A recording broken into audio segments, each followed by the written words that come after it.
రాష్ట్ర రాజకీయాల కొత్త అధ్యాయం మొదలైంది అనుకోవచ్చా? ఎస్, చాలా స్టన్నింగ్ డెవలప్మెంట్స్ ఇవాళ జరిగాయి. స్టన్నింగ్ విషయాలు కూడా తెలిసి ఏదైతే ఒక ఇంట్రెస్టింగ్ ఫ్యాక్టర్ ఎన్ని రోజులు అనుకున్నారు, అన్నా డిఎంకే పొత్తు, ఇది మీడియాలో రూమర్ మాత్రమే అనుకున్నారు.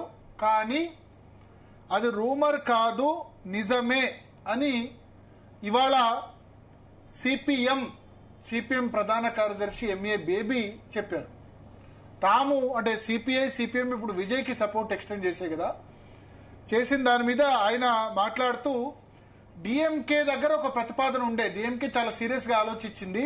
అన్నా డిఎంకేకు అవుట్ సైడ్ సపోర్ట్, డిఎంకేకు 59 సీట్లు ఉన్నాయి, అన్నా డిఎంకే 47, ఈ రెండు కలిపితే ఎంత?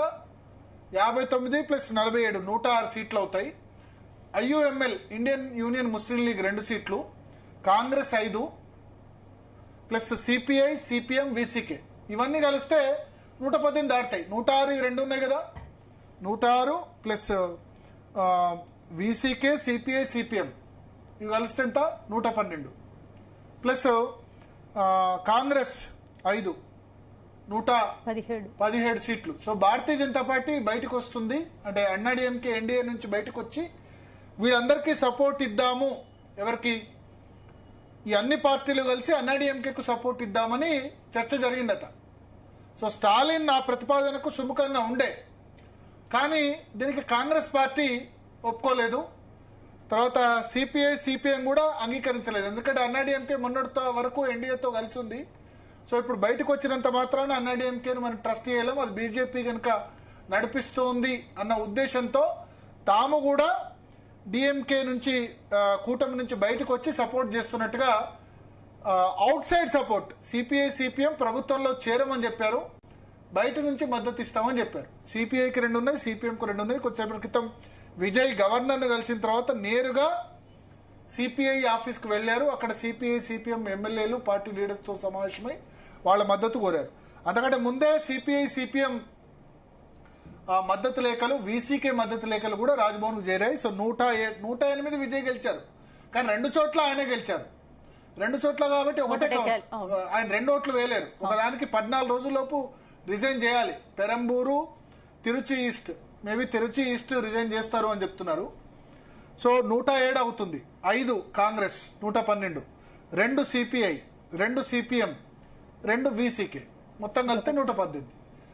ఎగ్జాక్ట్లీ 2034 కావాల్సింది ఎంత? 118 ఉన్నాయి. ఇండియన్ యూనియన్ ముస్లిం లీగ్ మాత్రం తాము డిఎంకేతోనే ఉంటాము, విజయ్కి సపోర్ట్ చేయము అని చెప్పి అనౌన్స్ చేసింది.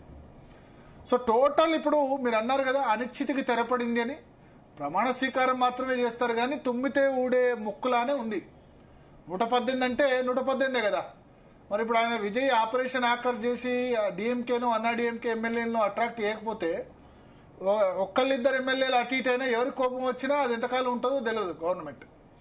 తర్వాత ఈ 3 రోజుల్లో విజయ్కి ప్రజల మద్దతు పొందడం కంటే, ప్రజల మద్దతు పొందడం ఈజే, కానీ గవర్నర్ మద్దతు పొందడం, కేంద్ర ప్రభుత్వ మద్దతు పొందడం, భారతీయ జనతా పార్టీతో కేంద్రంలో సేల్ అవ్వడం ఎంత కష్టమో తెలిసి వచ్చింది. 3 సార్లు రాజ్భవన్ పోవాల్సి వచ్చింది. మొదటి రోజు పోయినప్పుడు 108 మందితో పోయినప్పుడు లేదు 118 మెంబర్స్ చూపించు అని చెప్పారు. 2వ రోజు కాంగ్రెస్ సపోర్ట్తో పోయినప్పుడు నేను కాంగ్రెస్ సపోర్ట్ ఇస్తానని ముందే అనౌన్స్ చేసింది. దాంతో భారతీయ జనతా పార్టీకి నువ్వు కాంగ్రెస్ సపోర్ట్ తీసుకుంటావా, నీ సంగతి చెప్తామని చెప్పి, అంతే కదా, నీ సంగతి చెప్తామని చెప్పి ముప్పు తిప్పలు పెట్టింది. కాన్వాయ్ కూడా విడ్రా చేయించింది ఆయనకు, సీఎం కాన్వాయ్ ఇస్తే.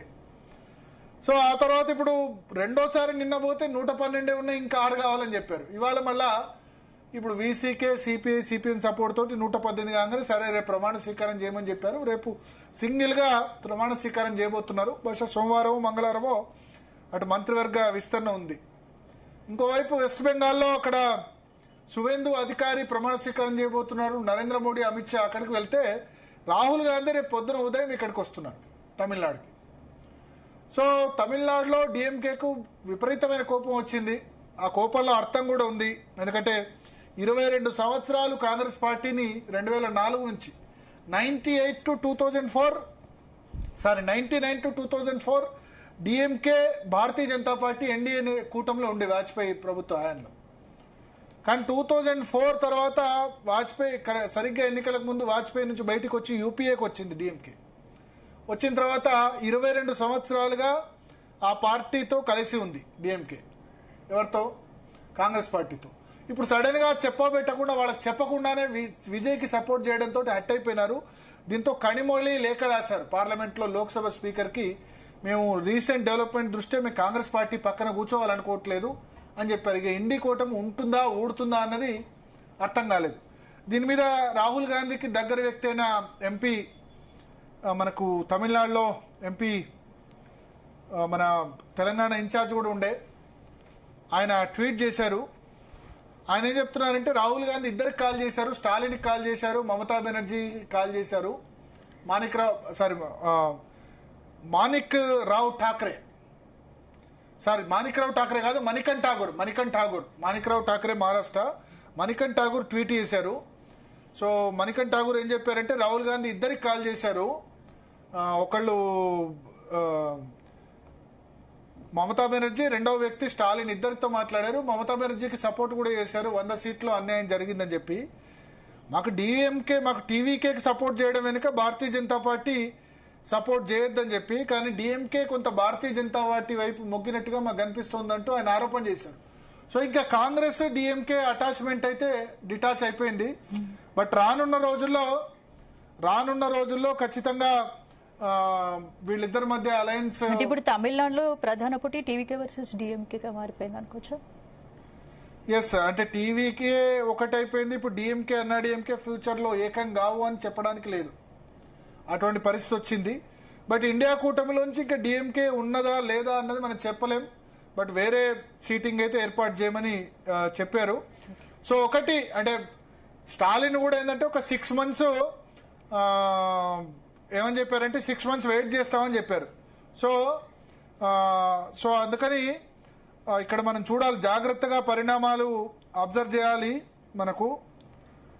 సో అక్కడ ఎప్పుడైనా విజయ్ ప్రభుత్వం స్టేబుల్ ప్రభుత్వం అని మనం చెప్పలేం. ముఖ్యమైన ఈ ప్రభుత్వం ఎంతకాలం ఉంటుంది అని చెప్పలేని పరిస్థితి ఉంది. మాట్లాడదాం మనతో పాటు